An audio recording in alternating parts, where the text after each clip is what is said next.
Hi, Connor Gunn here from Lethbridge News Now. Welcome to the weekly from LNN, where we go over some of the biggest stories from this past week and what we can look forward to this weekend. The province has announced new measures to combat the Omicron COVID variant.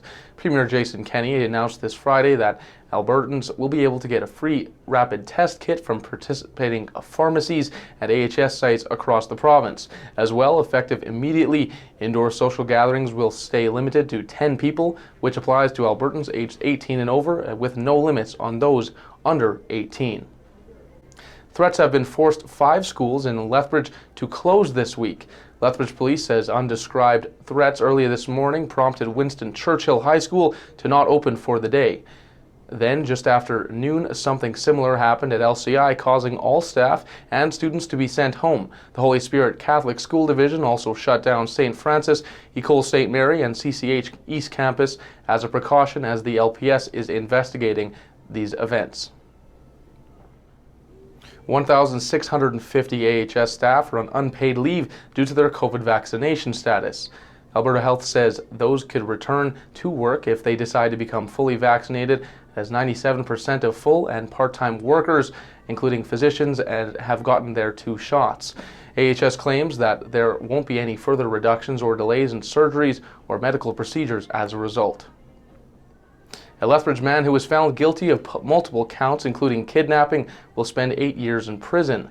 42-year-old Corey Ray Williams was sentenced to 12.5 years, but with his time served, it has been taken off, and Williams was convicted of kidnapping, assault with a weapon, flight from police, dangerous driving, and along with other charges as well from incidents in 2019. He will now spend a little over 8 years in prison.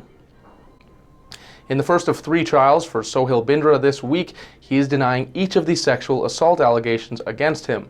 Bindra, who was charged with sexual assault and housebreaking, has had 6 separate complainants come forward about his sex-related actions towards them and spanning over the last 4 years.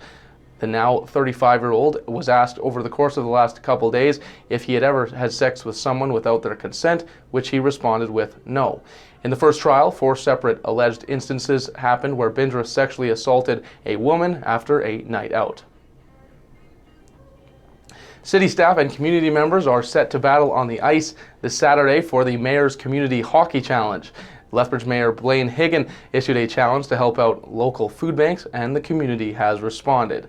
The event is set to take place at 11 a.m. at the ATB Centre, and those wanting to attend are encouraged to bring donations of non-perishable food. Well, those are just a few of the stories we've been covering this week. To stay up to date on the latest local and regional news, head over to lethbridgenewsnow.com or find us on Facebook, Twitter, Instagram, and our Lethbridge News Now mobile app. If you have any stories or topics you'd like us to follow, send us a message. Thanks for watching, and tune in next Friday for another edition of The Weekly with me, Connor Gunn. Have a great weekend.